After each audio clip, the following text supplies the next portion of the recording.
मी स्वागत करतो। आज 3-4 विषयाच्या संदर्भामध्ये आपल्याशी बोलण्याकरता मी आज तुमच्या पुढे आहे। मी तुमच्या सगळ्यांचं पुन्हा एकदा मनापासून स्वागत करतो। काय झालंय, सध्या देश पातळीवर विशेषतः पंजाब, हरियाणा, त्याच्यानंतर राजस्थान ह्या भागामध्ये आणि इव्हन महाराष्ट्रामध्ये देखील लंपी स्किन डिसीज हा मोठ्या प्रमाणावर फैलावतोय आणि त्याच्यात वॅक्सिन जर वेळेमध्ये घेतलं गेलं नाही तो म्हशीला होत नाही असं सांगितलं जातं। मी आज मुख्यमंत्र्यांना, उपमुख्यमंत्र्यांना, पशुसंवर्धन मंत्री म्हणून आपले राधाकृष्ण विखे पाटलांना ते पत्र तयार केलेलं आहे। आज कॅबिनेट करून सीएम साहेब औरंगाबादला गेले।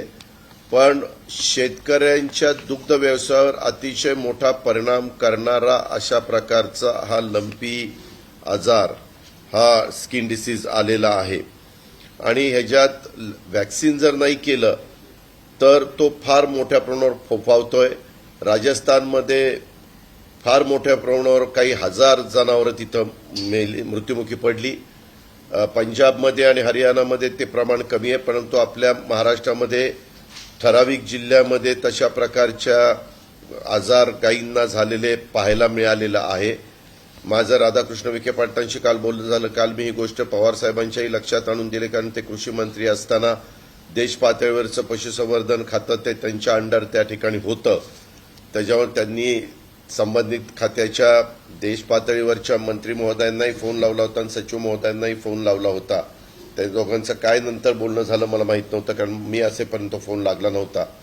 पण त्याच्यात बऱ्याच लोकांच्या मध्ये गैरसमज आहेत, ते सरकारने क्लिअर केले पाहिजे। उदाहरणार्थ, लंपी आजार झालेल्या जनावरांचं दूध प्यालं तर त्याचा काही परिणाम माणसावर होतो का? दुसरी गोष्ट आम्हाला माहिती अशी मिळाली की म्हशीला तो आजार होत नाही। तिसरी गोष्ट, बैलाला, गाईला आणि कालवडी आणि खोंड ज्याला आपण म्हणतो त्याला ते होतं, पण 4 महिन्याच्या पुढं असल्याशिवाय त्याला व्हॅक्सिन करता येत नाही। आणि सध्या देश पातळीवर 2च कंपन्या व्हॅक्सिन तयार करतात, एक आपल्या महाराष्ट्रामध्ये आणि एक बहुतेक हैदराबादमध्ये आहेत। आणि सध्या सगळं व्हॅक्सिन हे सेंट्रलनी ताब्यामध्ये घेतलंय अशी माझी माहिती आहे। तर त्या संदर्भामध्ये जर आपल्या महाराष्ट्रामध्ये व्हॅक्सिन तयार करणारी कंपनी असेल तर राज्य सरकारने शेतकऱ्यांचा महत्वाचा व्यवसाय म्हणून ह्याच्याकडे बघितलं पाहिजे, कारण दुधाचं शॉर्टेज व्हायला लागलेलं आहे। त्याच्यामुळे दुधाच्या किमती वाढायला लागलेल्या आहेत। जनावरं मोठ्या प्रमाणावर जर मृत्युमुखी पडली किंवा दगावली तर त्याचा जबरदस्त शेतकऱ्यांच्या व्यवसायावर परिणाम होणार आहे।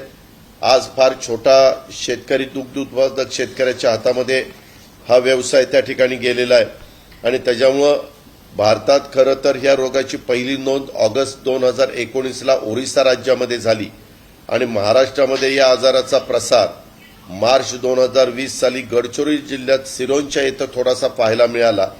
मात्र आता तो मोठ्या प्रमाणावर वाढलेला आहे आणि लंपी स्किन डिसीज विषाणूजन्य चर्मरोग साथीचा आजार आहे। रोगाचे जंतू देवी विषाणू गटातील कॅप्रिफॉक्स प्रवर्गात मोडतात। मानवात संसर्ग होत नाही, पण मी म्हणून चालणार नाही, त्याच्यातल्या तज्ज्ञ माणसांनी प्रेसमध्ये किंवा त्या संबंधित खात्याच्या मंत्र्यांनी किंवा मुख्यमंत्र्यांनी, उपमुख्यमंत्र्यांनी ही गोष्ट लक्षामध्ये आणून दिली पाहिजे किंवा त्याच्याबद्दल प्रेस घेऊन व्यवस्थितपणे मार्गदर्शन केलं पाहिजे। देशी गायीपेक्षा संकरित गायींमध्ये प्रादुर्भाव जास्त दिसून येतो, तसंच लहान वासरांच्या मध्ये देखील हे प्रमाण हे मोठ्या प्रमाणावर दिसू येतं। विषाणू संक्रमण झाल्यानंतर 1 ते 2 आठवड्यापर्यंत रक्तामध्ये राहतो आणि तदनंतर शरीरात इतर भागात संक्रमित होतो आणि त्यामुळे नाकातील स्राव, डोळ्यातील पाणी आणि तोंडातील लाळेचे मुळे विषाणू बाहेर पडून चारा आणि पाणी दूषित होतं आणि इतर जनावरांच्या मध्ये तो प्रसार होतो।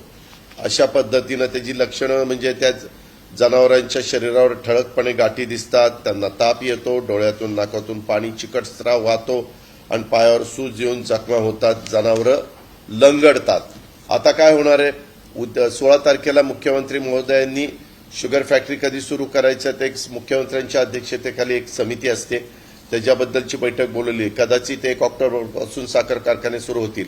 पत्रकार मित्रांनो, तुम्हाला सगळ्यांना माहिती आहे की साखर कारखाने सुरू झाल्यानंतर मोठ्या प्रमाणावर बैल जे तोडणी वाहतूक करणारा मजूर आहे ते घेऊन येतात कारखान्यावर आणि मग ते जर तशा पद्धतीनं तिथं आजार जर फोपावला लंपी स्किन डिसीज तर त्याचा खूप मोठा दुष्परिणाम हा सगळीकडेच आपल्याला पाहायला मिळणार आहे आणि त्याच्यामुळं राज्य सरकारने ही गोष्ट फार गंभीरतेने घेतली पाहिजे कारण आज तुमच्या माझ्या महाराष्ट्रामध्ये दूध उत्पादक शेतकरी मोठ्या प्रमाणावर आहे आणि त्याकरता हे मी विरोधी पक्षनेता म्हणून ही गोष्ट आवर्जून सरकारच्या लक्षात आणून देऊ इच्छितो आणि ह्याच्यातनं जे काही गैरसमज असतील वेगवेगळ्या ठिकाणी कॅम्प घ्यावेत त्याच्यातनं दूध संघ आहेत खरे त्याच्यामध्ये तालुका दूध संघ आहेत जिल्हा दूध संघ आहेत असे किंवा सरकारची यंत्रणा असते डॉक्टर्स असतात यांनी पण त्या संदर्भामध्ये ताबडतोब लोकांना जागृत करण्याचं काम त्या ठिकाणी केलं पाहिजे आणि काय काय खबरदारी घेतली गेली पाहिजे ह्याच्याही बद्दल एक पत्रक काढावं त्याचा जास्तीत जास्त प्रचार आणि प्रसार करावा हे माझी स्पष्टपणे मागणी आहे दुसरं एक मला सांगायचं आहे की 8 सप्टेंबर 2022ला बाल विकास प्रकल्प अधिकारी एकात्मिक बाल सेवा योजना प्रकल्प औरंगाबाद 2 यांनी सरळ विषय माननीय मुख्यमंत्री महाराष्ट्र राज्याचा पैठण मतदारसंघातील सभेबाबत आणि खुशाल सांगितलंय की मुख्यमंत्री 12/2/2022 सोमवारी पैठणला येणार आहेत सभा आयोजित केलेली आहे आपल्या प्रकल्पातील सर्व पर्यवेक्षिका तसेच 42 गावातील अंगणवाड्या सेविका मदतनीस यांनी सदर कार्यक्रमास उपस्थित राहणे याबाबत गटविकास अधिकारी यांना सूचना आहेत तरी सदर कार्यक्रम कावसानकर स्टेडियम पैठण येथे 10 वाजता आहे असं सांगितलेलं आहे अशी पद्धत कधीच नव्हती महाराष्ट्रामध्ये आता ही सभा जर त्यांची राजकीय सभा असेल तर अशा स्टाफ बोलवण्याचं काही कारण नाही अशा पद्धतीनं जर महिला बाल कल्याणचा कार्यक्रमच सेविका म्हणजे अंगणवाडी सेविका आणि मदतनीस आणि यांच्याबद्दल पण कधी आपण एक दिवसाचा परिसंवाद घेतो किंवा काही कार्यक्रम होतो किंवा काही त्यांना माहिती द्यायची असेल तर ती माहिती देण्याचा प्रयत्न करतो त्याबद्दल महाराष्ट्रामध्ये हे पहिल्यांदा घडतंय आणि हे अक्षरशः त्या मुलांनी काय करायचं आज अंगणवाडी सेविका वगैरे गेल्या आज सोमवारचा दिवस आहे म्हणजे मग मुलं कुठं जाणार त्या मुलांच्याकडे लक्ष कोण देणार हे म्हणजे गर्दी जमवण्याच्या करता ही जर परिस्थिती आत्ताच्या राज्याच्या मुख्यमंत्र्यांच्यावर आलेली असेल तर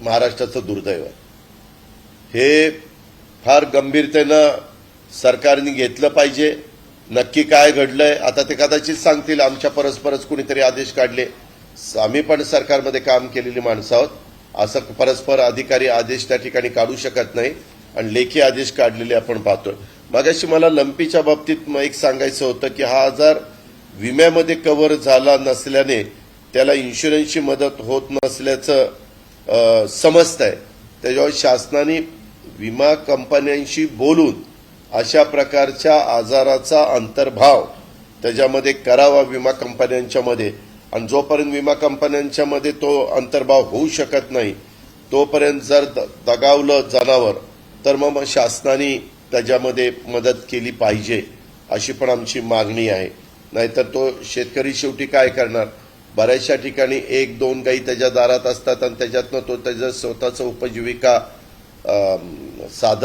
पार पाडत असतो त्याच्यामुळे त्या लोकांच्यावर तर खूप मोठं संकट त्या ठिकाणी येणार आहे ह्याचंही सरकारने लक्षामध्ये घेतलं पाहिजे त्याचबरोबर आजपर्यंत आज 12 तारीख आहे सप्टेंबरची आजपर्यंत अजूनही पालकमंत्री नेमले गेलेले नाही आम्ही सरकारच्या वेळेस उद्धव ठाकरे साहेबांनी राजीनामा दिला त्याच्यानंतर आजपर्यंत किती महिने झाले तुम्हाला माहिती आहे 2 महिन्यापेक्षा जास्त काळ गेला तरी राजीनामे पालकमंत्री नेमले गेलेले नाहीत मात्र सगळ्या जिल्हाधिकाऱ्यांना आदेश असे दिले गेलेले आहेत नवीन पालकमंत्री आल्यानंतर ते डीपीडीसीच्या संदर्भामध्ये कसे पैसे खर्च करायचे कुठली कामं घ्यायची काय घ्यायची आता तुम्ही मला सांगा सप्टेंबर पर्यंत अजून काहीच नाही नंतर ऑक्टोबर नोव्हेंबर डिसेंबर जानेवारी फेब्रुवारी मार्च फक्त 6 महिने राहतात मार्च इयर एंडिंग पर्यंत ते पैसे खर्च नाही झाले तर ते पैसे लॅप्स होतात त्याच्यामुळं माझ्याकडेच नियोजन खातं अनेक वर्ष होतं त्यावेळेस आम्ही ह्याचं नियोजन प्लॅनिंग फार व्यवस्थितपणे करायचो, परंतु ह्यांना कशामुळं वेळ नाही, काय वेळ नाही हे कळायला मार्ग नाही. असंही कानावर येतं की बाबा हिवाळी अधिवेशनापर्यंत मंत्रिमंडळाची वाढ कदाचित होणार नाही, कारण आमदारांची नाराजी वाढेल. पालकमंत्र्यांच्या बद्दल देखील एकेका जिल्ह्यामध्ये दोघं तिघं इच्छुक आहेत. मग शेवटी पालकमंत्री कोणाला करायचं असाही यक्ष प्रश्न काही त्यांच्या समोर आहे का काय, ह्याचंही स्पष्टीकरण राज्याच्या मुख्यमंत्र्यांनी उपमुख्यमंत्र्यांनी दिलं पाहिजे. कारण शेवटी त्या भागामध्ये काही घटना, आता काल पण मोठ्या प्रमाणावर महाराष्ट्रामध्ये काही ठिकाणी ढगफुटी झाली, मोठ्या प्रमाणावर पाऊस पडला, अनेक ठिकाणी आपली धरणं भरलेली आहेत आणि एवढं प्रचंड पाणी ओव्हरफ्लोचं धरणातनं सोडलेलं आहे आणि तो वाहून चाललेला आहे. पण हे सगळं चाललेलं असताना त्याच्यामध्ये लक्ष द्यायला कोण आहे, लक्ष द्यायचं कोणी, ही जबाबदारी तर त्या ठिकाणी कुणावर तरी नेमायला पाहिजे. आता मध्ये 20 लोक होते, 20 लोकांना झेंडावंदन करता आलं, परंतु बाकीच्या जवळपास 16 ठिकाणी झेंडावंदन करण्याच्या करता प्रशासकीय अधिकाऱ्यांना तिथं नेमावं लागलं. हे लोकशाहीमध्ये मान्य होणार गोष्ट नाहीये. कारण लोकांनी निवडून दिलेल्या ज्यांना कुणाला तुम्हाला नेमायचंय त्यांना नेमा, पण ह्या पद्धतीनं जो काही कारभार चाललाय ह्या कारभाराचा मी तीव्र शब्दामध्ये धिक्कार करतो, निषेध करतो. त्याचबरोबर मला हे 2-3 विषयाच्या बरोबरच एक विषय सांगायचा होता. आपल्याला सगळ्यांना माहिती आहे पत्रकार मित्रांनो, राष्ट्रवादी काँग्रेस पक्षाचं 2 दिवसाचं राष्ट्रीय अधिवेशन काल दिल्लीमध्ये पार पडलं. एक विस्तारित कार्यकारिणी होती, ती परवा दिवशी होती, ती संध्याकाळी 5ला सुरू झाली, रात्री 9 ते 10 पर्यंत चालली आणि नंतर खुलं अधिवेशन होतं, ते काल सकाळी 10 वाजता सुरू होणार होतं आणि दुपारी 3 वाजेपर्यंत चालणार होतं आणि त्या पद्धतीनं ते झालं. त्याच्यामध्ये अधिवेशनात पक्षाचे राष्ट्रीय अध्यक्ष आदरणीय पवारसाहेब आणि वरिष्ठ नेत्यांनी पक्षाची धोरणं आणि पुढच्या वाटचालीच्या बद्दल कार्यकर्त्यांना आणि जे कोणी मेंबर होते त्या मेंबर लोकांना मार्गदर्शन केलं.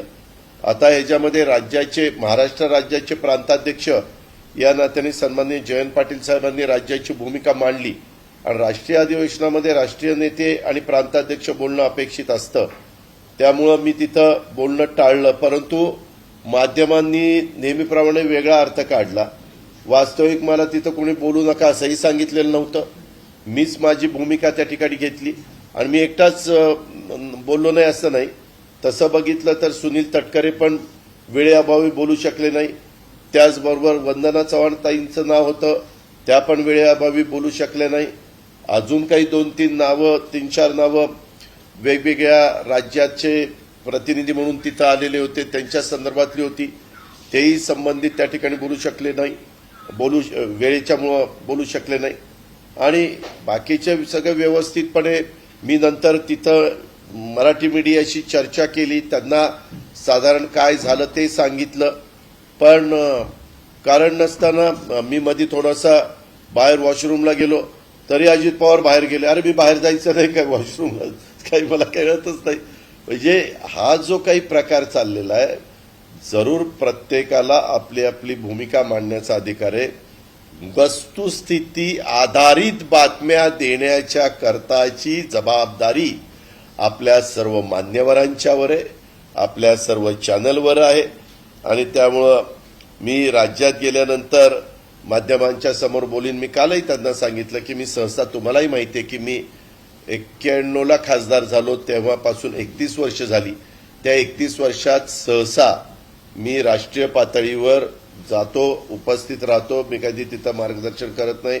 राज्यामध्ये कुठं सभा असतील, राज्यामध्ये अधिवेशन असेल, राज्यामध्ये काही चर्चासत्र असेल तर जरूर मी त्या संदर्भामध्ये भाग घेत असतो. मी माझी भूमिका त्या ठिकाणी स्पष्टपणे त्या बाबतीमध्ये मांडत असतो, हेही आपल्याला सगळ्यांना माहिती आहे.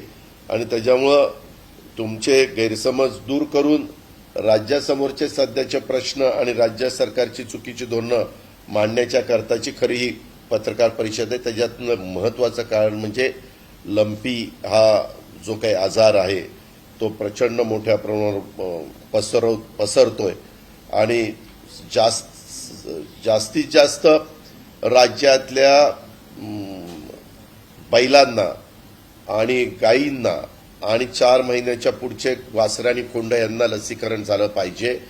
केंद्र सरकारने काहीतरी एक माहिती मला अशी मिळाली, जर एखाद्या गावामध्ये लंपी आजार जनावरांना झाला तर 5 किलोमीटरच्या एरियामध्ये सगळ्या जनावरांना व्हॅक्सिनेशन करायचं असं काहीतरी त्यांनी धोरण ठरवलेलं आहे. आणि त्याच्यामुळं जेवढ्या प्रमाणात व्हॅक्सिन महाराष्ट्र गव्हर्नमेंटला मिळायला पाहिजे, परवा 10 लाख व्हॅक्सिन आपल्याला आलं, त्याच्यात वेगवेगळ्या जिल्ह्याला किती द्यायचं तो त्यांचा अधिकार आहे.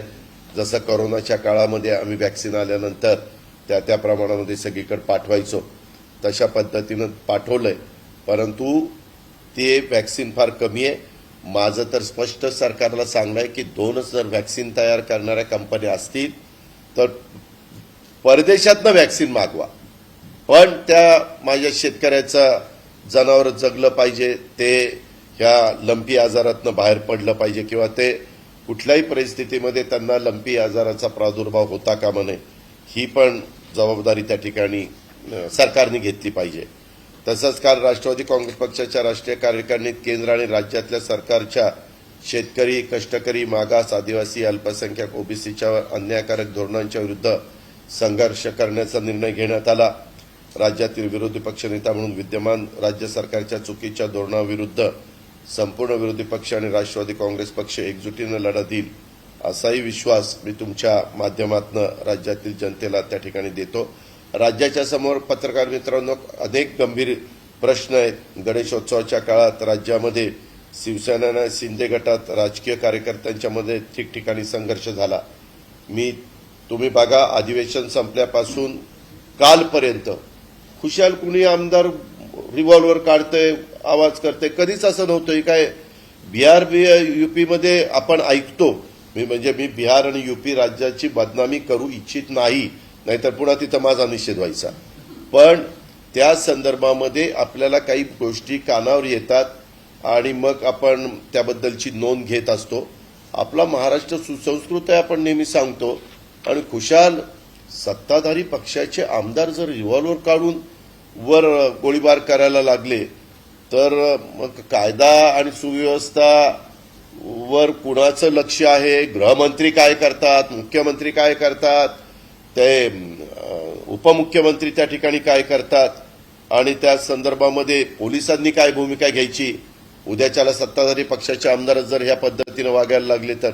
आणि आम्ही सभागृहामध्ये हा मुद्दा उपस्थित केला, तुम्ही सगळ्यांनी बघितला. त्याच्यानंतर पण अजूनही ठोकाठोकीची भाषा त्यांच्या तोंडून ऐकायलाच मिळते. आरेला कारे म्हणा, अमकं करा, तमकं करा. कॅबिनेट मंत्री कार्यक्रमामध्ये तशा प्रकारचं आव्हान करतात आणि मी तुमच्या मागे आहोत. अरे काय चाललेलं आहे, कशा पद्धतीचा कारभार चाललेला आहे, ह्याचं काहीतरी लक्षामध्ये यांनी घेतलं पाहिजे. गांभीर्य प्रकारच त्यांच्यामध्ये राहिलेला नाहीये. आणि राज्यात अनेक हे गंभीर प्रश्न असताना हे ठिकठिकाणी संघर्ष होतोय. आणि पुणे, मुंबईसह राज्यात अनेक ठिकाणी राजकीय पक्षांच्या कार्यकर्त्यांच्या मध्ये संघर्ष पेटण्याचा जो प्रयत्न सुरू आहे तो दुर्दैवी आहे. आणि मुंबई कुणी आमदार महोदयांनी गोळीबार केल्याचा आरोप होतोय, ते तरी खरं आहे का खोटं आहे तेही लोकांना कळलं पाहिजे. राज्यातील राजकीय स्थिती अस्थिर आणि चिघळत ठेवणं हे कदापि महाराष्ट्राला पुरोगामी विचाराच्या परवडणारं नाही. महाराष्ट्राकडे बघण्याचा दृष्टिकोन देश पातळीवरचा फार वेगळा आहे. राज्याच्या हिताचं हे अजिबात ठरणारं नाहीये. राज्यातली मंत्रिपदाची सूत्र घेत नाहीत, एकही मंत्री काम करताना दिसत नाहीत. काही जण अजून त्यांनी जी जबाबदारी स्वीकारलेली नाहीये. जिल्ह्यामध्ये पालकमंत्री नाहीयेत. शेतकरी, कष्टकरी, सामान्य माणसाचे प्रश्न सुटत नाहीयेत. आता नंतर जिथं ढगफुटी झालेली आहे, जिथं अतिवृष्टी झालेली आहे, जिथं पिकांचं नुकसान झालेलं आहे, त्याच्याबद्दल पण स्टँडिंग ऑर्डर राज्याच्या प्रमुखांनी दिल्या पाहिजे, कृषी मंत्र्यांनी दिल्या पाहिजे, महसूल मंत्र्यांनी दिल्या पाहिजे, उपमुख्यमंत्र्यांनी दिल्या पाहिजे की बाबा पंचनामे करा आणि ताबडतोब जी काही तातडीची मदत असेल, एनडीआरएफची असेल, एसडीआरएफची असेल किंवा मदत पुनर्वसन विभागाची असेल, ती त्या ठिकाणी शेतकऱ्याला झाली पाहिजे. आज राज्यातील शेतकरी, कष्टकरी अडचणीत असताना सन्माननीय सरकारमधले मान्यवर वेगवेगळ्या घरोघरी जाऊन गणपती दर्शन घेतानाच आपण 10 दिवस पाहिलं. ठीक आहे, त्याच्याबद्दल मी नास्तिक अजिबात नाही. आम्ही पण काही ठिकाणी गेलो दर्शनाला, परंतु शेवटी महत्वाच्या पदावर बसणाऱ्या व्यक्तींनी दर्शनाच्या करता किती वेळ घालवायचा त्याला पण काही मर्यादा असतात. म्हणजे आज काही पहिल्यांदाच आपल्या इथं गणेशोत्सव साजरा झाला नाही आणि गणेशोत्सवाच्या मिरवणुका किती काळ चालवायच्या ह्यालाही काहीतरी बंधनं असली पाहिजे ना. बहुत सकाळी किती वाजता अनंत चतुर्दशीच्या दिवशी गणेश विसर्जनाच्या निमित्तानं मूर्तीचं आगमन झालं पाहिजे, सुरुवात झाली पाहिजे, या सगळ्याच्या बद्दलची बंधनं. आवाज काय चाललेला होता, सगळं खुलं म्हणजे फार किती लोकांचे कान आता बंद पडणार आहेत त्याचं त्यालाच माहिती. आणि तुम्ही बघा ह्याच्यातले जे काही तज्ज्ञ डॉक्टर लोक आहेत त्यांच्याकडनं पण माहिती घ्या. कुणी तिथं बोलायला तयार नव्हतं, कुणी तिथं लक्ष द्यायला तयार नव्हतं. मी तर पुण्यामध्ये सुरुवात केली, नेहमीच आम्ही पुण्यामध्ये सुरुवात करतो विसर्जनाच्या मिरवणुकीची. त्यावेळेस आम्ही सकाळी संबंधित सगळी पोलीस यंत्रणा आणि सगळे अधिकारी तिथं हजर ठेवतो आणि त्यांना सांगतो की इतक्या वाजता सुरुवात झालीच पाहिजे. शेवटी पोलिसांनी मानाचे गणपती असतील किंवा इतर गणपती असतील जरा त्यांना घाई केली की बरोबर ते 24 तासाच्या आत संपतं. यावेळी 36 तास चाललेलं आपण सगळ्यांनी पाहिलेलं आहे. आणि ह्या गोष्टी मग विसर्जन 10व्या दिवशी होणार होतं, मग ते 11व्या दिवशी झालं, मग ते नियमात बसतं का नाही बसतं, ह्याही वेगवेगळ्या प्रकारचे प्रश्न त्याच्यातनं त्या ठिकाणी निर्माण होऊ शकतात. आणि एकंदरीतच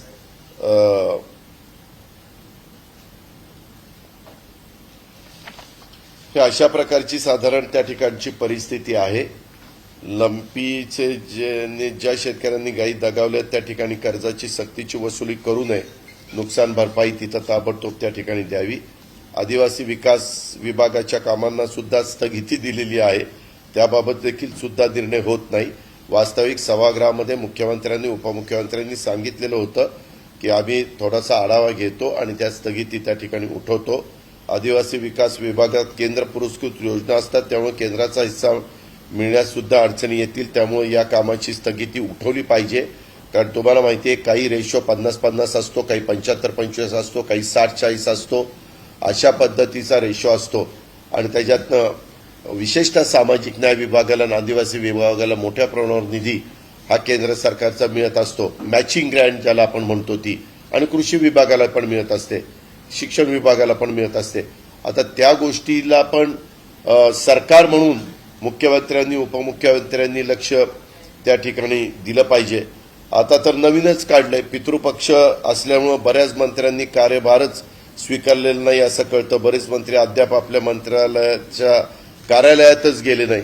आता इथं काल बातमी होती, मंत्र्याच्या कामकाजाला पितृपक्षाची बाधा. आता कुणाकुणाची बाधा येणार आहे ते मला तर काही कळतच नाही. असं कुठं असतं काय, जग कुठं चाललंय, काय चाललंय. 25 सप्टेंबरपर्यंत 14 मंत्री पदभार स्वीकारण्यापासून राहणार दूर. 18 मंत्र्यांपैकी फक्त 4 मंत्र्यांनी पदभार स्वीकारलेला आहे. आता काय ह्यांना सुबुद्धी आल्यावर हे पदभार स्वीकारतील, लोकांची कामं करतील. पत्रकार मित्रांनो, अतिशयोक्ती नाही, हजारो फाईल तुंबलेल्या आहेत, हजारो फाईल. काही काहींच्याकडे महत्वाची खाती आहेत, त्यांच्या फाईल्स एक तर मुख्यमंत्र्यांच्याकडे प्रचंड कामाचा ताण असतो आणि त्याच्यात आम्हाला देवदर्शन करून गणपतीला जाऊन ते सगळं बघून फाईल काढायच्यात.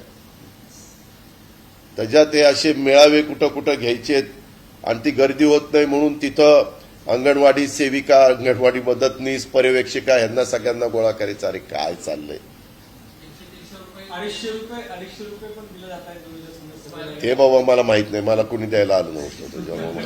पण ते तुम्ही म्हणताय तसं सोशल मीडियामध्ये हे सगळं फिरतं. मी मगाशी तुम्हाला जे सांगितलं लंपीच्या बद्दल, त्या संदर्भामध्ये इलेक्ट्रॉनिक मीडिया, प्रिंट मीडियाला सगळ्यांना पूर्णपणे माहिती दिली पाहिजे आणि सोशल मीडियावर पण माहिती दिली गेली पाहिजे. ह्या तिन्ही ठिकाणी माहिती गेली तर मोठ्या प्रमाणावर त्या शेतकऱ्याला त्याच्याबद्दलचं ज्ञान, म्हणजे त्याच्या ज्ञानामध्ये भर पडेल आणि काय काळजी घ्यायची काय. आता बरेच जण विचारतात, अरे ते दूध घ्यायचं का नाही, ते लंपी झालेलं गाईचं दूध असेल तर काय आपल्याला होईल का, अशी शंका काही जण हे करतात, व्यक्त करतात.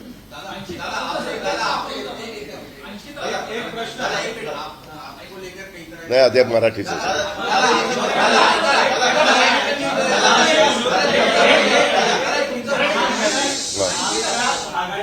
एक ठिकाणी प्लीज थांबा, ह्यांचं उचललं मग तुम्ही घ्या. हा, माध्यम वस्तुनिष्ठ बातम्या करत नाहीयेत असं आपण म्हणालात, पण यापूर्वी ज्या ज्या वेळेस तुमच्या नाराजीच्या बातम्या आलेल्या आहेत त्याच्या काही दिवसांनी राज्यात राजकीय भूकंप झालेला आहे. हा निव्वळ योगायोग म्हणावा. अहो मी आता तुम्हाला सांगितलं ना, तुम्ही जर सकाळी 10 वाजल्यापासून इथं बसला आणि दुपारी 1:30-2 वाजता तुम्हाला वॉशरूमला जावं लागेल ना, नाही का? उगीच कशाचं मी तिथं कार्यकर्त्यांना भेटत होतो, ते माझ्याबरोबर फोटो काढत होते, मी सगळ्याची चर्चा करत होतो, आम्ही सगळ्यांशी हितगुज साधत होतो, सगळ्या गोष्टी करत होतो. आणि जर असतं तर मीच सांगितलं असतं ना, मी कशाला नाराज होऊ? काय नाराज व्हायचं कारण? पक्षाने मला उपमुख्यमंत्री पद दिलं, पक्षाने मला विरोधी पक्ष नेते पद दिलं, जबाबदारीने आज मी या ठिकाणी पक्षाचं काम करतोय. नाराज व्हायचं कारण काय? आणि सगळ्यांनी एकमताने पवार साहेबांना राष्ट्रीय अध्यक्ष म्हणून जबाबदारी त्या ठिकाणी दिली. विरोधी पक्ष नेते होताना सुद्धा तुम्ही तुम्हाला विरोधी पक्ष नेते बनवावं यासाठी काही आमदारांनी पत्र त्या ठिकाणी देण्यात आलेलं होतं. असा आग्रह कालच्याही बैठकीत झाला की तुम्हाला भाषण करून देण्यात यावं. मला अजिबात पक्ष डावलत नाही. पक्षाने मला बोलायला सांगितलेलं होतं. मीच तुम्हाला सांगतो की काही बराच कार्यक्रम लांबला होता, 3 वाजेपर्यंत कुणी तिथं जेवलेलं नव्हतं. त्याच्यानंतर लोक जेवायला जाणार होते आणि पवार साहेबांचं मार्गदर्शन होतं.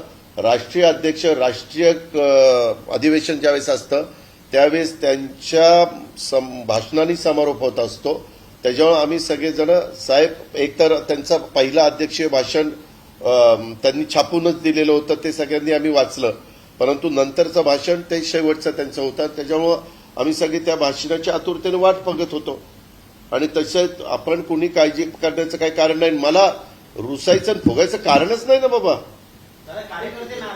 अरे अजिबात नाही. मी कार्यकर्त्यांना काय सांगायचं ते सांगितलं. काय कार्यकर्ते नाराज नाही, सगळे मजेत होते, सगळे नंतर आम्ही जेवलो. थांबा एक मी थांब रे बाबा. हा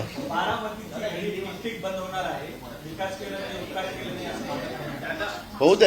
हो का, कोण कुणी मी म्हणलं ना हे सगळे निवडून येणार किंवा सगळे पडणार, माझ्या म्हणण्याला काही अर्थ नसतो. त्या त्या लोकसभा त्या त्या विधानसभा मतदारसंघामध्ये मतदार राजा हा प्रमुख असतो. तो तिथं कुणाचं बटन दाबणार आहे आणि कुणाला निवडून आणणार आहे आणि कुणाला बाजूला करणार आहे हे ते ठरवत असतात. आम्ही बाकीचे काय ज्योतिषी झालेत काय? तर नवीन धंदा खोललाय त्यांनी. एक मुद्दा असा आहे की मोदींच्या वाढदिवसानिमित्त सेवा पंधरवडा म्हणून आयोजित केला गेला आहे. भाजप आणि या महाराष्ट्र सरकारकडून कशा पद्धतीने बघताय? हो का, वेगवेगळे राष्ट्रीय प्रमुख नेते असतात. आम्ही पण कधी कधी पवार साहेबांच्या वाढदिवसाला स्वाभिमान सप्ताह घेतो. असे वेगवेगळे कार्यक्रम घेत असतात. आज मोदी देशाचे पंतप्रधान आहेत आणि भाजपचे प्रमुख स्टार प्रचारक आहेत. सगळं मोदींच्या वरच आज तो पक्ष चाललेला आहे. त्रिवार सत्य हे कुणी नाकारू शकत नाही. मोदींचा फोटो लावतात म्हणूनच हे निवडून येतात. त्याच्यातल्या एकाने मोदी साहेबांचा फोटो न लावता निवडून येऊन दाखवावं, आहे काय कुणाची दमत? त्यामुळं ते त्यांच्या पक्षाचे वरिष्ठ नेते असल्यामुळं त्यांचा एखादा पंधरवडा किंवा एखादा सप्ताह अशा पद्धतीनं साजरा करणं तो त्यांचा पक्षांतर्गत बाब आहे, प्रश्न आहे, तो त्यांनी करावा. हा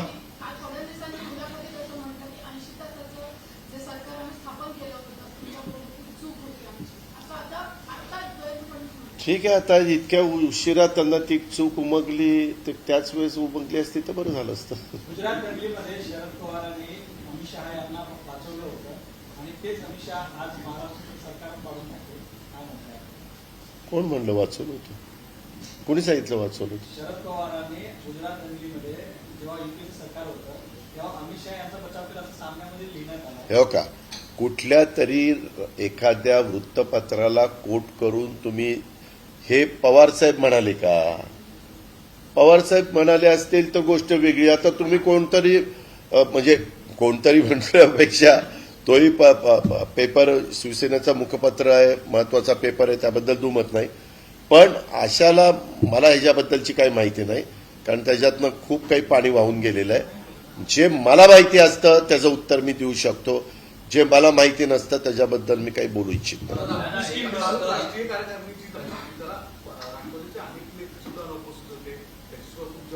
कोण अनुपस्थित होतं? धनंजय मुंडे आजारी होते. धनंजय मुंडेंचा मला फोन आला होता. त्यांचं तिकीट देखील मी आपल्याला दाखवतो सागरजी, की त्यांनी काढलेलं होतं. परंतु आजारी पडल्यावर करणार काय? बरं, त्याचा आजार राजकीय आजार नव्हता, ते पण मी कन्फर्म केलं. माझं त्यांच्याशी बोलणं झालं. त्याच्यावर सगळे हजर होते. उगीच कोण नव्हतं असं म्हणायचं काही कारण नाही.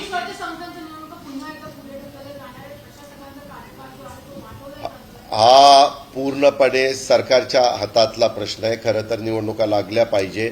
आता मागच्या वेळेस आम्ही सरकारमध्ये असताना पावसाळा होईपर्यंत निवडणुका लावू नका असं म्हटलं होतं. सप्टेंबर एंड नंतर निवडणुका लाव्या.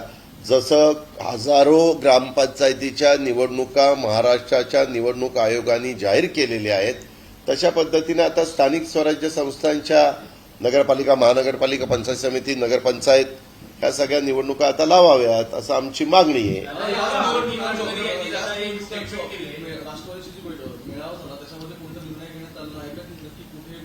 या संदर्भामध्ये राष्ट्रीय पातळीवर ह्याची चर्चा झालेली नाही, परंतु राज्याच्या पातळीवर साधारण साधक बाधक चर्चा झाली. पूर्वी जसं आम्ही 15 वर्ष काँग्रेस आणि राष्ट्रवादी काँग्रेस एकत्रपणे काम करत असताना ह्या निवडणुकीमध्ये काही जिल्ह्यांमध्ये आम्ही एकमेकाच्या विरोधात लढायचो. काही जिल्ह्यांमध्ये समविचारी पक्ष म्हणून एकत्र येऊन एकत्रपणे निवडणुका लढून समोरच्यांना पराभव करायचा प्रयत्न करायचो. ह्याही वेळेस साधारण आम्ही शिवसेनेकडला नाही विनंती करणार. शिवसेना म्हणजे उद्धव ठाकरे साहेबांची मूळ शिवसेना, त्यांनाही विनंती करणार आहोत. आणि राष्ट्रवादी काँग्रेस आणि काँग्रेस किंवा तिघांनी मिळून आपण महाविकास आघाडीमध्ये 2.5 वर्ष काम केलं तर एक चांगल्या पद्धतीनं रिझल्ट मिळण्याच्या करता आपण एकत्र येऊ. पण आम्ही सरकारमध्ये असताना आम्ही एकत्रपणे निवडणुका जेवढ्या झाल्या तिथं लढलेलो नव्हतो. आम्ही वेगवेगळ्या लढलेलो होतो, कारण आमच्याही कार्यकर्त्यांना वाटतं किंवा त्या निमित्तानं आम्हाला संधी मिळते. परंतु राज्यस्तरावरचा निर्णय राज्यस्तरावर आम्ही घेऊच. नाना पटोले घेतील, जयंत पाटील घेतील किंवा उद्धव ठाकरे साहेब घेतील, असे सगळे मान्यवर घेतीलच. पण त्याचबरोबर हे बहुतेकदा जिल्हा स्तरावर तो अधिकार दिला जातो, कारण त्या त्या जिल्ह्यामध्ये तिथली राजकीय परिस्थिती वेगळी असते. आणि मग त्यांनी तिथल्या तिघांनी ठरवावं की बाबा इथं काय आपण केलं पाहिजे, आणि त्या पद्धतीने पुढे गेलं तर ते जास्त संयुक्तिक ठरेल असं माझं मत आहे. कारण हे आमचं शब्द ना मराठी. नितीन गडकरींनी असं स्टेटमेंट केले की शेतकऱ्यांनी सरकारवर जास्त भरोसा ठेवू नये, स्वतःचं मार्केट बघावं आणि त्या पद्धतीने उत्पन्न मिळवावं. ठीक आहे, ते एक राष्ट्रीय नेते आहेत, राष्ट्रीय पक्षाचे कधी अध्यक्ष होते, महत्वाच्या विभागाचे मंत्री आहेत. आता त्यांना जे वाटलं ते त्यांनी ते मत व्यक्त केलेलं आहे. आता ते शेतकऱ्यांना योग्य वाटलं तर शेतकऱ्यांनी त्याची नोंद घ्यावी. राहुल गांधी यांची बारामती प्रकल्प आहे. हा, पुण्यामध्ये प्रचंड पाऊस झाला, वगैरे पाणी तुंबलं होतं. आतापर्यंत मुंबई महापालिका आणि मुंबईच्या पाणी संस्थांवर मोठ्या प्रमाणात भाजप टीका करत होतं. आज पुण्यामध्ये सत्ताधारी भाजप याच्यावर मात्र निवृत्त होताना दिसत आहेत. राजकीय नेते मोठे मुंबईचे बोलत नाही. त्यामध्ये ते हे नवीन कुठं, हे वर्षानुवर्ष चालत आलेले. ज्यावेळेस त्यांच्या अंगलट येतं त्यावेळेस ते बोलत नाही, आणि ज्यावेळेस अंगलट येत नाही त्यावेळेस अगदी सगळ्या तलवारी भारभीर लावून चाललेलं असतं सगळ्यांचं. हे त्यांचा स्वभाव आहे. स्वभावाला काय औषध नसतं. वास्तविक पुण्यामध्ये पुणे आणि पिंपरी चिंचवड दोन्ही, आज त्यांची सत्ता नाही आहे, आज तिथं प्रशासक आहे, परंतु निर्विवादपणे 5 वर्ष त्यांची सत्ता होती आणि त्यांनी तो कारभार केलेला होता. त्यावेळेस पण अनेकदा पाणी तुंबलेलं सगळ्यांनी पाहिलं. स्ट्रॉंग वॉटर जाण्याच्या करता किंवा तिथली राम नदी आहे तिचा नाल्यामध्ये झालेलं रूपांतर, त्याचं तेवढं पाणी वहन क्षमता, किंवा काही काही ठिकाणी ओढेवर बिल्डिंग झाल्यात, काही ठिकाणी पूल असे बांधले गेलेत की ते ओढ्यामधनं वाहणारं पाणी त्या पुलामध्ये बसत नाही, नळ्यांमध्ये बसत नाही. असे सगळे ते प्रॉब्लेम्स आहेत. आता त्याला जनतेने ज्यांना निवडून दिलेलं होतं त्यांनी नाही सोडवलंय. आता जनतेने त्यांचा विचार न करता जे सोडवतील ह्यांचा विचार करावा.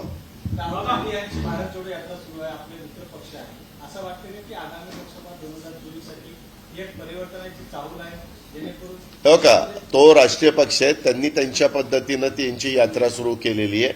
ते काही त्यांनी सर्व विरोधी पक्षांना एकत्र घेऊन वगैरे अशा पद्धतीनं ते झालेलं नाही किंवा युपीएला एकत्र करून ती यात्रा सुरू झालेली नाही. त्यांचा तो पक्षांतर्गत भाग आहे आणि त्यांनी तो सुरू केलेला आहे. 3,500 किलोमीटर काहीतरी ते 150 दिवसाची यात्रा आहे. हा बोला आता आपलं. राज ठाकरे आणि मुख्यमंत्री एकनाथ शिंदे यांचे संबंध अधिक दृढ होत चाललेत, कसं बघताय याकडे? चांगलं बघतोय, शुभेच्छा आहेत त्यांना, समाधान वाटतंय. आगामी निवडणुकांमध्ये नेशनल कन्वेंशन में आपको भाषण नहीं करने दिया, इसके ऊपर आपकी नाराजगी है? बिल्कुल वो गलत है. मुझे मौका दिया था लेकिन टाइम बहुत सा हुआ था. पवार साहब का speech as a national leader party के प्रेसिडेंट के नाते होना बाकी था और 3 बजने के लिए आए थे, इसीलिए मैंने नहीं किया. खाली मैंने अकेले ने नहीं किया ऐसा नहीं. हमारे सरचिटनीस महासचिव सुनील तटकरे जी, उनका भी नाम था, मेरा भी नाम था, वंदनाताई चौहान राज्यसभा मेंबर, उनका भी नाम था और 5-6 लोगों का नाम था. लेकिन कभी कभी टाइम देखकर सब कुछ करना पड़ता है और वहां मैंने खुद कहा कि मैं नहीं बोलने के लिए मुझे जरूरत नहीं है. पवार साहब का भी स्पीच अभी सुनने के लिए सब इंतजार कर रहे हैं, तो उनका स्पीच आना चाहिए. कार्यकर्ताओं ने बहुत सी मांग की थी, प्रफुल्ल पटेल ने आपका नाम भी अनाउंस अरे सही, मैं तो वही बोल रहा हूं ना. उन्होंने नाम लिया था लेकिन मुझे नहीं बोलना था. महाराष्ट्र में बोलूंगा. आप उठते गए, उसको लेकर कई सारी बातें कहा. अरे उठकर गए, वॉशरूम के लिए उठकर जाना गलत है क्या?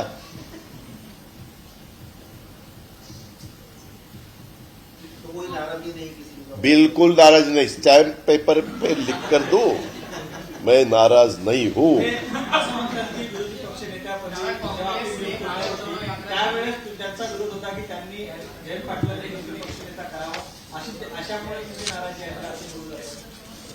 अशी काही नाराजी नाही. हे असले नाराजी बिराजी फालतू विषय सोडून द्या. ह्याला काही महत्व देऊ नका.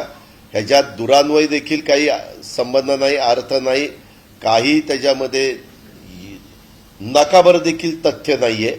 आता राज्याचे महत्वाचे विषय घ्या. लंपीचं खोटं नाही सांगत. तुम्हाला दूध मिळणार नाही प्यायला, चहा मिळणार नाही सकाळी उठल्यावर. मग कळेल कसं आहे काय आहे ते. त्याच्या विषय म्हणते आपल्याकडे काही डाटा आढळले की राज्यामध्ये किती जणांना लागून जाते किंवा मृत्यू झाला? माझ्याकडे डाटा नाही, परंतु 18-19 जिल्ह्यांच्या मध्ये लंपीचे जनावरं पाहायला मिळालेली आहेत. ही वस्तुस्थिती आहे. आणि मी आता तुम्हाला माहिती सांगितलेली, ती माहिती आता मी सरकारमध्ये नाही, सरकारने दिली पाहिजे किंवा ही वस्तुस्थिती. मला फक्त मी हे लवकरात लवकर त्यांनी लोकांना जागृत करण्याचं काम केलं पाहिजे असं माझं स्पष्ट मत आहे. आणि बाकीचे इतर विषय आहेत, आमचे डीपीडीसीचा निधीच्या संदर्भातले निर्णय घेतले पाहिजेत, मंत्र्यांनी काम त्या ठिकाणी केलं पाहिजे. असं कुठं काय पितृपंधरवडा नामकं पितृपक्षण असं कुठं असतं काय? वास्तविक अधिवेशन 17 ते 25 झालं. 25च्या नंतर तेव्हा तर पितृपक्ष नव्हता, तेव्हा तर चांगला गणरायाचं आगमन झालेलं होतं, चांगले का दिवस होते, सगळं काही होतं. ठीक आहे. एकनाथ शिंदे गुट के लोग आपस में भिड़े, रिवॉल्वर उछलने की बात आई, कितना गंभीर है इसको लेकर क्या? ये महाराष्ट्र के लिए बहुत गंभीर है क्योंकि रूलिंग पार्टी के ही एमएलए हवा फायरिंग कर रहे हैं ऐसा सुनने को मिल रहा है. उसमें क्या सही है क्या गलत है मालूम नहीं. उसके बारे में क्लियर चीफ मिनिस्टर साहब ने प्रेस कॉन्फ्रेंस लेके बताना चाहिए. लॉ एंड ऑर्डर उससे खराब हो सकती है. पुलिस डिपार्टमेंट ने क्या करने का? अगर रूलिंग पार्टी के ही एमएलए ऐसा करने लगे तो किसके ऊपर एक्शन लेने की? दादा, दुसरीकडे नवनीत राणा त्यांचे पोलीस सांगत असतात की यांची बदली होणार आहे, यांच्यावर कारवाई करणार, ते पोलीस स्टेशनमध्ये जाऊन ते कशा पद्धतीने वागतात, पोलीस पत्नीच्यावर रिॲक्शन देण्याची काय पद्धतीने तुम्ही बघून आपल्या इथं मी खरोखरीच सांगतो की आपल्या इथं काही वेगवेगळी परंपरा आहे. प्रशासन आणि सरकार याच्यामध्ये फार व्यवस्थितपणे, म्हणजे ब्युरोक्रेसी आणि सरकार त्याच्यामध्ये फार व्यवस्थित सौंदर्याचं असं वातावरण राहिलेलं आहे आणि तशाच पद्धतीनं ठेवलं गेलं पाहिजे. वास्तविक अशा पद्धतीनं जर कुठल्या पक्षाशी संबंधित व्यक्ती ज्याच्यातनं समज गैरसमज निर्माण होतील, ज्याच्यातनं लोकांच्या मनामध्ये देखील एक भीती निर्माण होईल, अशा काही वक्तव्य झाली तर त्यांनी हे थांबवायला पाहिजे. आमच्या विरोधी पक्षाच्या मधल्या कुणी केलं तर आम्ही आमच्या लोकांना सांगितलं पाहिजे. रुलिंग पार्टीच्या लोकांनी केलं तर रुलिंग पार्टीच्या लोकांना रुलिंग पार्टीच्या लीडरनी सांगितलं पाहिजे. आणि तुम्ही पत्रकार मित्रांनी बरोबर ज्याचे त्याचे कान टोचण्याचं काम केलं पाहिजे. कारण नसताना ही रुसलान हो फुगलान हे बंद करा. काय हसून दाखवू का काय करू ते दादा, एक सवाल है कि गार्डियन मिनिस्टर की अपॉइंटमेंट को लेके क्या नियम कहता है कि जब आपने नियम क्या कहता है? कितने दिन में चीफ मिनिस्टर के मन में जब आएगा तब वो नियम ऐसा कुछ नहीं. चीफ मिनिस्टर ने ध्यान देना चाहिए, डिप्टी चीफ मिनिस्टर ने ध्यान देना चाहिए. जल्द से जल्द सभी जगह गार्डियन मिनिस्टर देने चाहिए. ये 20 लोग हैं तो कोई जगह 2-2 गार्डियन मिनिस्टर, एक मिनिस्टर को 2-2 डिस्ट्रिक्ट देने चाहिए. ऐसा होता है, पहले भी हुआ है. पतंगराव कदम जी 2 डिस्ट्रिक्ट के थे, बाकी के लोग थे, कभी मैं भी 2 डिस्ट्रिक्ट का था. ऐसा उसमें से रास्ता निकल सकता है. लेकिन निकालने के लिए जो मेन लीडर लोग हैं सीएम डीसीएम, उनको फुर्सत भी चाहिए. उनको शायद टाइम ही नहीं है, इसीलिए सब हो रहा है. दादा, नक्की एक शेवटचा प्रश्न. 136 गावात आता प्रथमदर्शनी असं दिसतंय की इन्फेक्शन 136 गावांमध्ये जे स्प्रेड झालंय, वाढू नये वगैरे अशा गोष्टींसाठी तुम्ही म्हणताय की सरकारने ब्रीफिंग घेतलं पाहिजे, पण ज्यांचे केटल यामध्ये आता गेले दगावले त्यामुळे मी मागणी केली ना, तर आता त्याला काही विम्याचे संरक्षण नाहीये. तर ज्यांचं जनावर गेलेलं आहे, जसं पुरात जनावर वाहून गेलं किंवा मृत झालं किंवा वीज कोसळल्यानंतर दगावतात, असं ज्यावेळेस होतं त्यावेळेस सरकारने त्यांना मदत केली पाहिजे. सरकारने मदत करावी. धन्यवाद.